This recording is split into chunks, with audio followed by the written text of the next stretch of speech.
duhumurizanye. komera ihangane shikama mu masezerano muhumurizanye mw'ijwi ry'ibyiringiro ubuzima bwacu ntibuzarangirira muri iyi si. Nongeye kugusuhuza nshuti wowe uteze amatwi radiyo ijwi ry'ibyiringiro yumvikanira ku murongo wa FM 106.4 no ku murongo wa FM 100.2 no kuri internet kuri application ya TuneIn. Reka nongere nkubaze, mbese ujya uhura n'ibigeragezo maze ukibaza uti mana yanjye kuki rwose ubumpanye? Komera, shikama, ririmba, uririmbe cyane, uhumure ntutinye rwose, Imana ntabwo igihana bayo. Uyu munsi bafite abana babiri babonye mu buryo bw'igitangaza kuko bamaze igihe kigera ku myaka 6 batarabona urubyaro, dore ko igihe inda zabaga zitavuyemo hari igihe abana bavukaga bagapfa bakiri bato cyane, maze ibyo bituma bafata umugambi wo kunamba ku Mana, barakundana kandi Imana yasubirije igihe ibaha urubyaro. Nshuti uteze amatwi radiyo ijwi ry'ibyiringiro, bahuye n'abagira inama zo kujya mu bapfumu n'abantu ngo basengere abantu bafite ibibazo.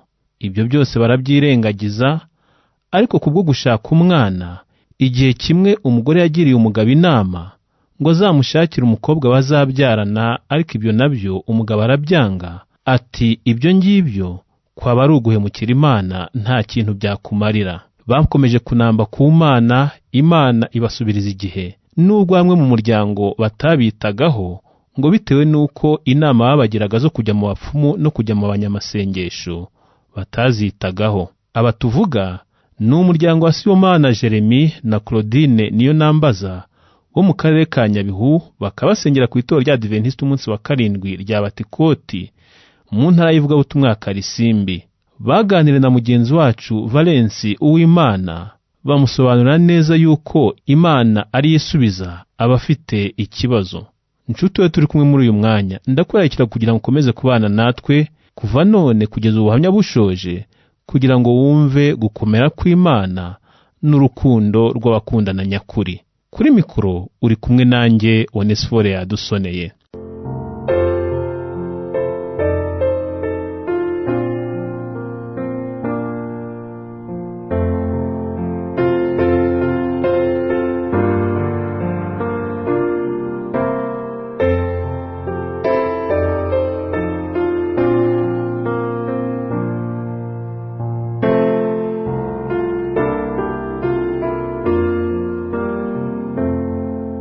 Mukunzi w'ikiganiro duhumurizanye, aho uri hose tuguhaye ikaze. Ugiye gukurikirana ikiganiro kibumbatiye ubuhamya bwa Sibomana Jeremy ndetse n'umufasha we niyo nambaza Claudine.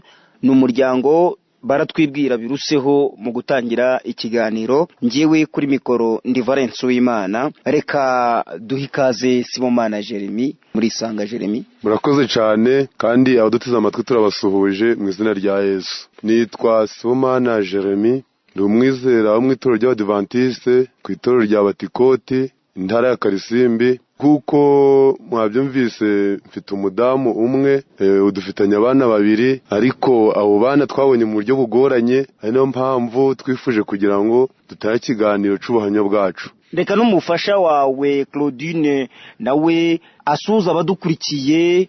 Nitwa niyo nambaza Claudine, abandi gusuhuza abateze amatwi radiyo y'ibyiringiro. Nkaba nshaka gutanga ubuhamya ku bamama hanjye kikibazo twahuye nacyo cy'urubyaro. Siko gihungabanya benshi, nshaka ko twakiganiraho.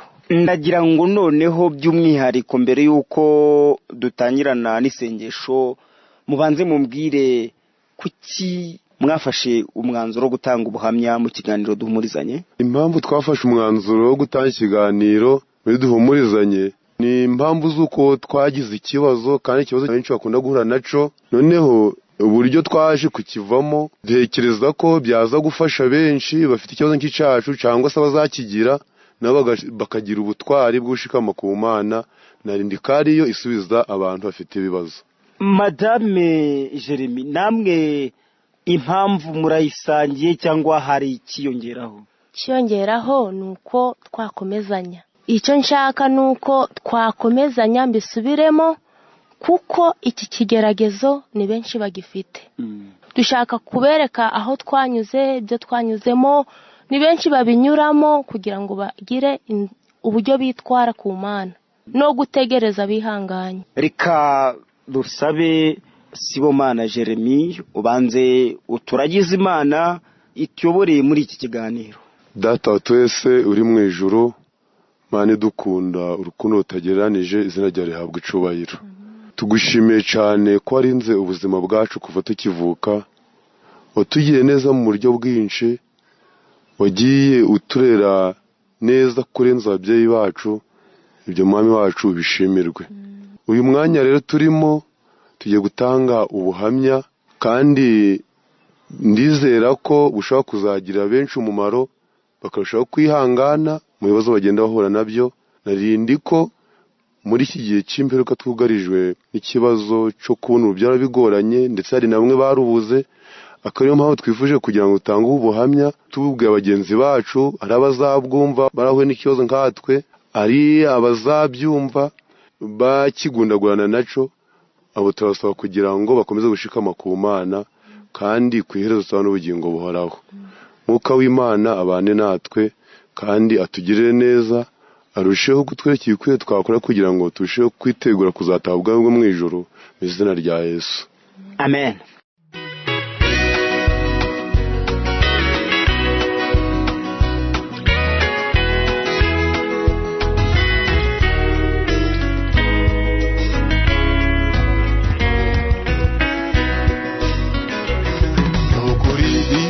Imana irasubiza uko twishimiye Uwiteka, nawe aduha ibyo umutima wifuje. Ntabwo Imana itinza isezerano, niyo yakwizerwa, niyo yabikoze, tuyiza muri y'icyubahiro. Abana n'Imana nziza, n'umugisha uhebuje. Imana iduhaye ingororano, n'ukuri Imana turagushimye. Abana n'Imana nziza, n'umugisha uhebuje. Imana iduhaye ingororano, n'ukuri Imana turagushimye.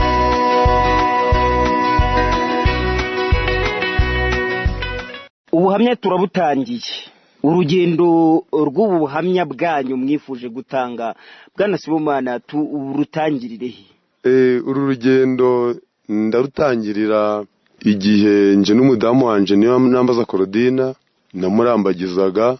Twamenyanye binyuze mu buryo bwo kubana muri korali twayitangiyemo 1999. Muri abasore? Turi abasore.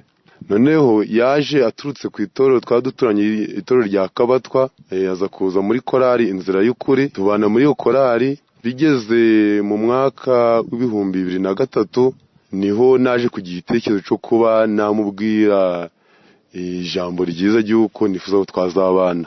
Yaje kunyemerera, tutangira umubano muri ubwo buryo. Noneho nihuse bigeze mu mwaka w'ibihumbi 2008 twaje gukora ubukwe. Ubukwe bwabaye bwiza, butaha n'abantu benshi. Ndiko twakoraga umurimo wo kubwiza unyuze mu buryo bw'indimo muri kwa Inzira y'Ukuri. Twe twarageze ahantu henshi muri iki gihugu cy'u Rwanda. Abantu bo mu mpande zose z'iki gihugu batashe ubukwe bwacu.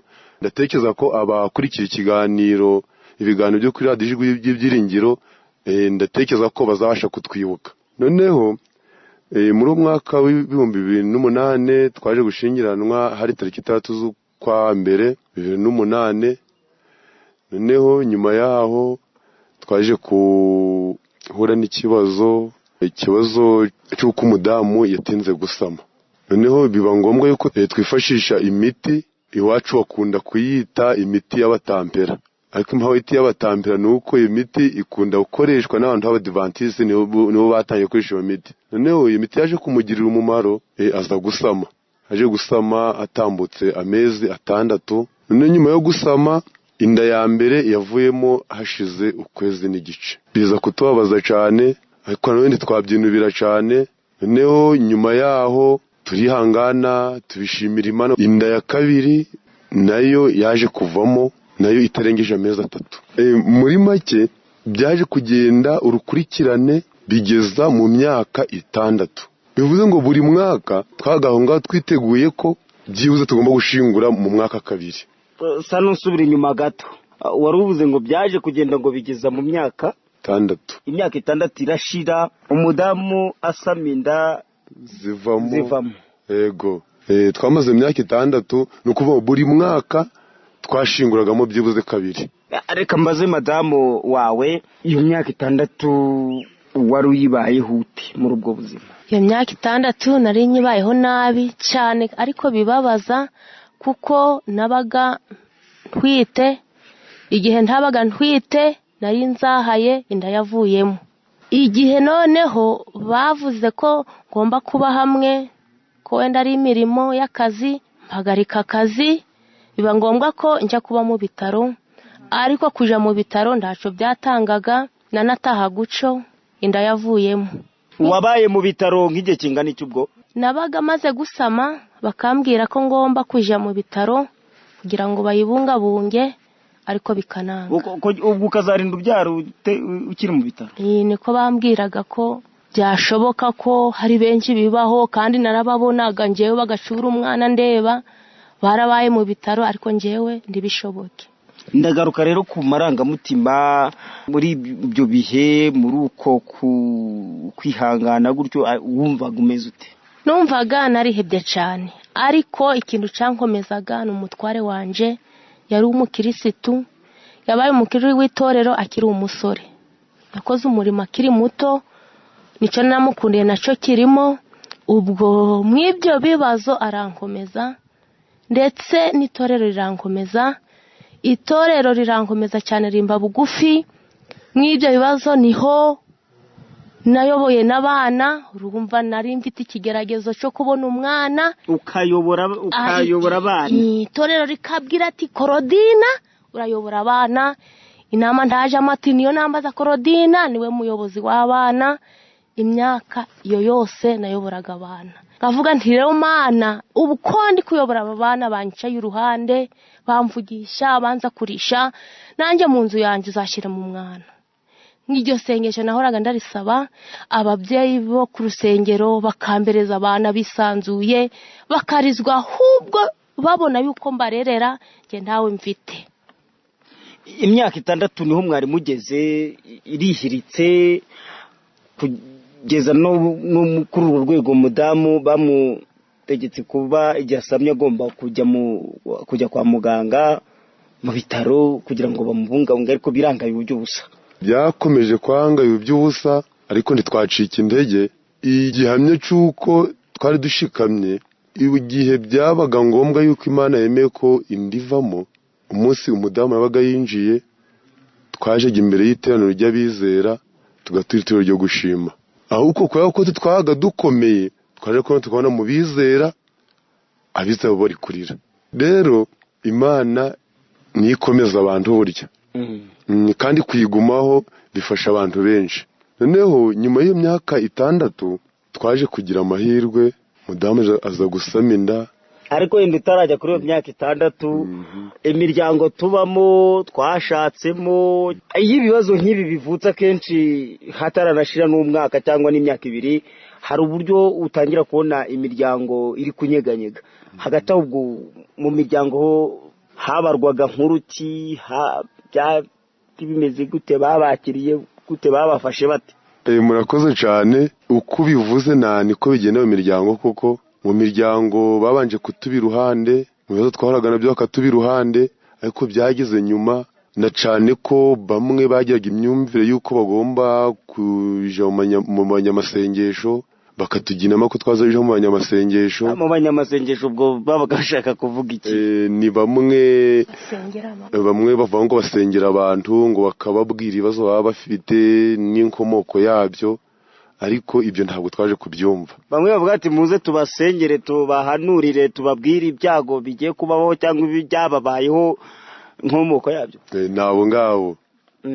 Ubwo rero imbaraga zo kubicika ibyo ngibyo, umuntu uri mu ubabare nk'ubwo ngubwo, ibitekerezo nk'ibyo cyangwa se inama nk'izo, kuzima amatwi, imbaraga mwazikuye he madamu? Imbaraga nazikuraga kuri korari.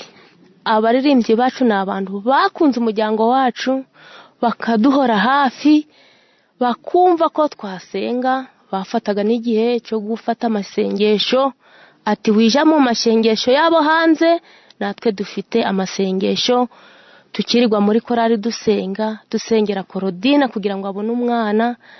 Korari ndayishima cyane, yambaye bugufi, yatumye ntandagara. Nubwo hari igihe nacitse indege, hari igihe cyahize numva pe, wumva umubiri, numva nanjye rwose, wumva mu mubiri intege biranze pe.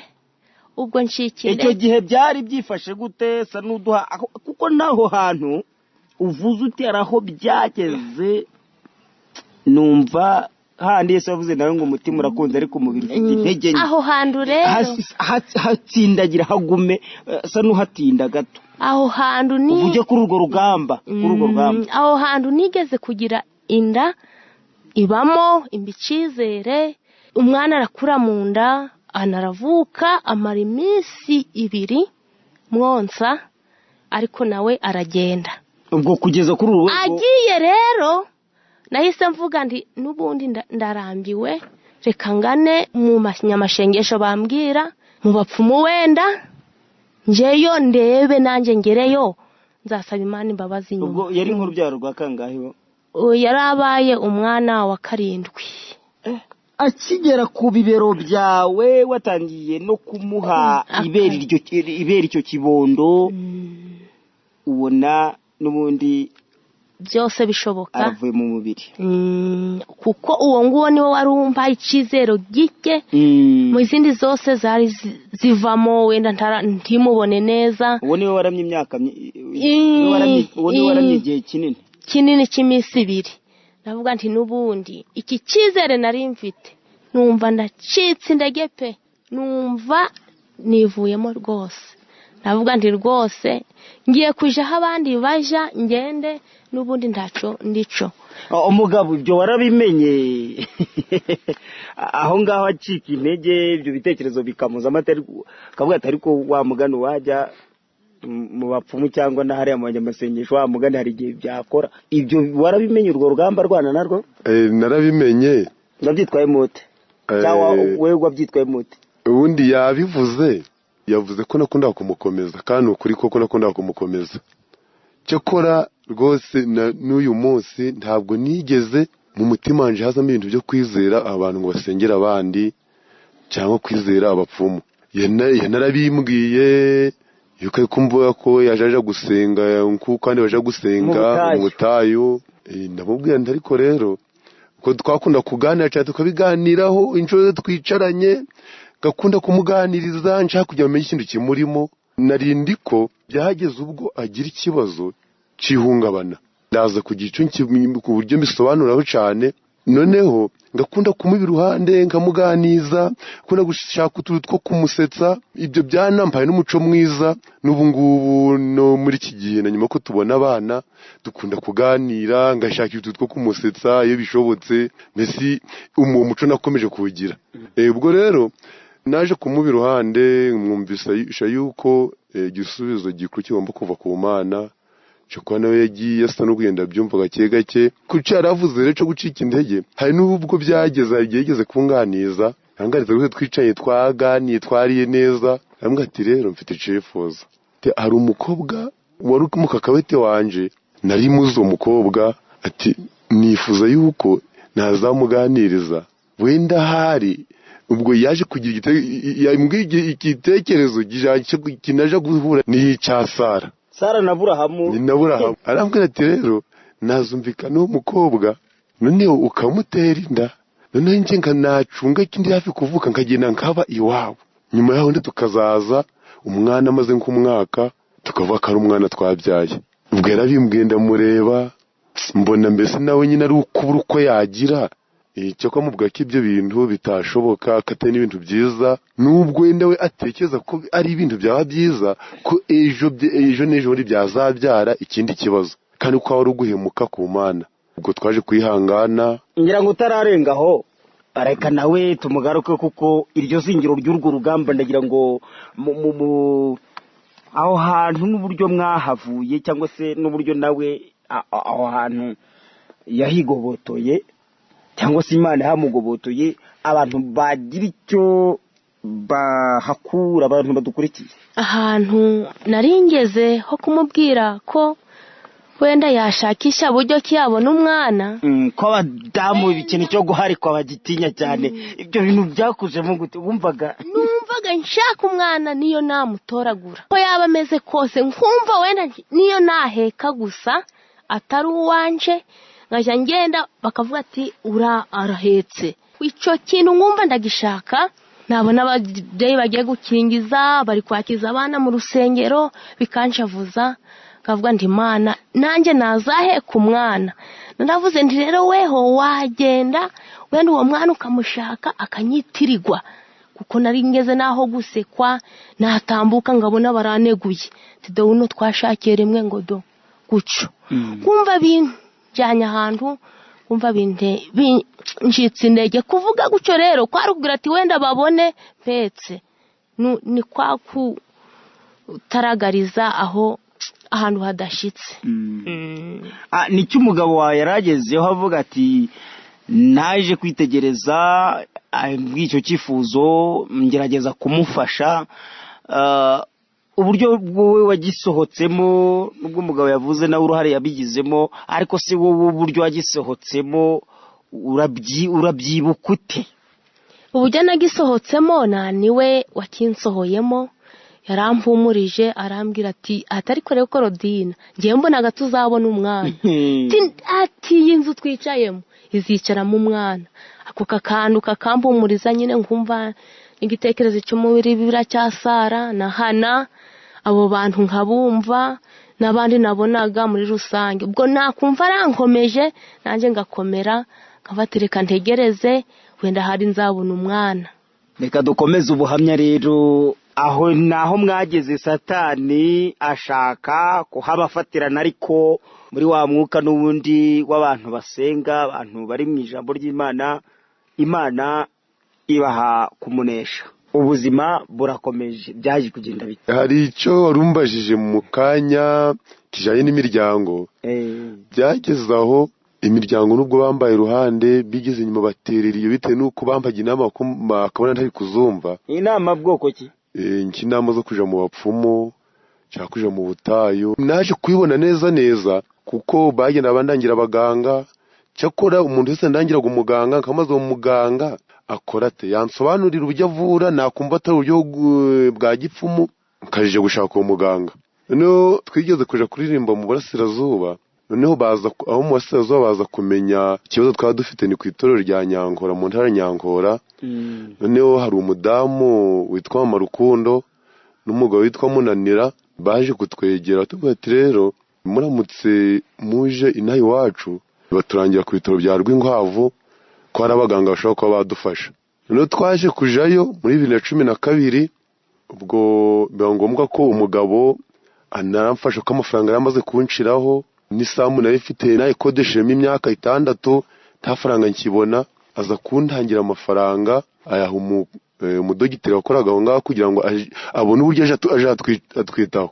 Yaje kubikora mu 2025 uwo mudogiteri atwitaho mu buryo bushoboka imiti ishoboka akayitera umudamu nanje ntera imiti yatekereza ko hari ikibazo gishobora kuba wenda arinje. Noneho twaje kubayo uko umudogiteri yatubwiye ko tugomba kuba tugatega ibizamini yamufashe babyohereza hanze, atubwira ko tuzabitegereza mu gihe cy'amezi 3.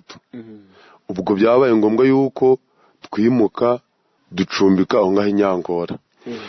Noneho icyo gihe twabayeyo, umugabo antiza agasambu, mpinga ibishimbo, antiza aho guhinga ibijumba, nanje mu dufaranga ngo rahane mpinga amasaka. None biba ngombwa yuko dufatiza neza ku buzima bw'iyo ngiyo turabumenyera. Twaje kuba amezi 6. Icyo nashaka kuvuga rero kijanye n'imiryango, iminsi yose twabaye mu mezi 8 twabayeyo.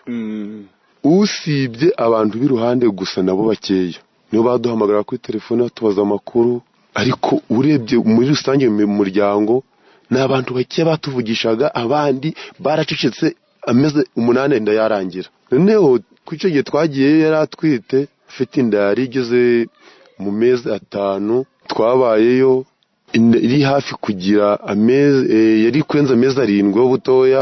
Nagiye guhinga, ubwo nabonye telefone impamagaye, bambwira ko mudamu agiye kwa muganga. Naje gutandi kwihuta, nsanga bamujanye, umudamu waraturangiye rw'inkwavu, nsanga ajanye nawe. Ubwo ndakurikira, nageze nkigerayo kuri hopitali, bahise bambwira ko bamubaze bakamukuramo umwana upfuye. Niba ari ikintu cyambabaje kikambabaza kurenza n'izindi nshuro zose twagize ibibazo n'uwo munsi. Ubwonko bwarakuruye, ndatege navantiriye urugendo twakoze, ibirometero twarenze, ntekereza amafaranga natakaje, ubufasha bampaga, mfite ikize cyuko tuzabona umwana, numva birambabaje cyane. Cyakora kubera ko muzabaganira kunda guhumuriza umudamu, nakomeje kuja ngenda mubwira yuko dukwiye komeza kwihangana, ko byanze kunze Imana izadusubiza. Ubwo rero abantu baho ngaho Nyankora baje kudufasha, badufasha mu buryo bushoboka bwose, kuko ndibuka umunsi umudamu yagize icyo kibazo, yabaye ku bitaro iminsi 3. Abagabo baturi aho ngaho cyane bo twasenganaga bafashe za matera z'iwabo barazizana, twaducumbitse. Turadukoze igitaramo, bakaririmba, bakazana ibyo kunywa, ibyo kurya, muri make barangumanya kugeza ubwo umudamu yatahiye. Ubwo batahaga, buri wese yagiye ansigira amafaranga kwishyura ubushobozi bwe, mwakampa 5, abandi 10, 2 se bitewe n'ubushobozi bwa buri wese. Mbona n'abantu bamfashije cyane, mbese bamara umubabaro nari mfite uko umuryango wanje urusa naho wantereranye. Rero twaje kubaho, nyuma yaho nza kugaruka, ngarurwa nuko korali twabagamo yari ifite icyo cyuko yari maze gutakaza abaririmbyi, natwe byagaragara ko badutakaje, isa naho iri gusubira inyuma.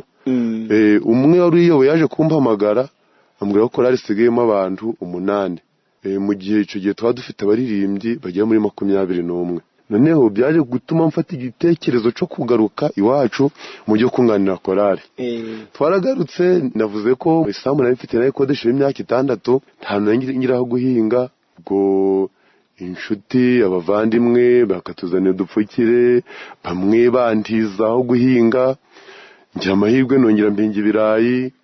Noneho nsaruye bwa mbere, ubwo hari igitekerezo muri kwacu ko twagomba kugura sentitizeri. Ubwo twaje gusanga buri muririmbyi agomba gutanga 60,000.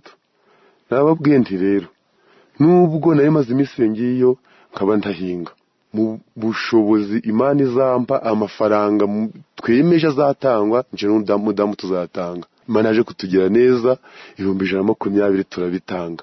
Kuko umudamu abivuze rero, impamvu kwari twayikundaga, yakomeje kuduhumuriza, ikatuba hafi, bakadusura, haba ubwo bamwe habagamo abakobwa bakaza kurara mu rugo, bakadufasha imirimo. Niyo mpamvu kwari twanze kuyivaho, na n'ubu tukaba twakomeje kwinambaho, twakuyivamo. Rero twakomeje kuba muri ubwo buzima, turirimba muri korali, tugeze tugatanga ubuhamya bw'ibitubaho, bakatubwira ati turi kubasabira, Imana izakora igitangaza. Imana yaje gukora igitangaza nyuma y'imyaka 6 nk'uko nabivuze.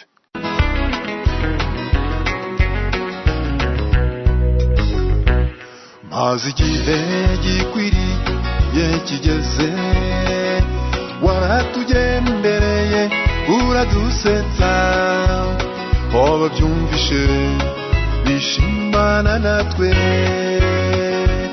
nk'uko wiga wigaragaje i Karumeli, niko wigaragaje mu rugo rwacu, none utwambitse icyubahiro. Abana n'Imana nziza, n'umugisha uhebuje Imana iduhaye ingororano, n'ukuri Imana turagushimye.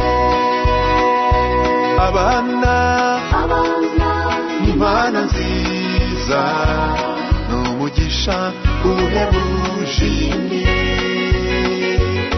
Imana iduhaye ingororano, n'ukuri Imana turagushimye.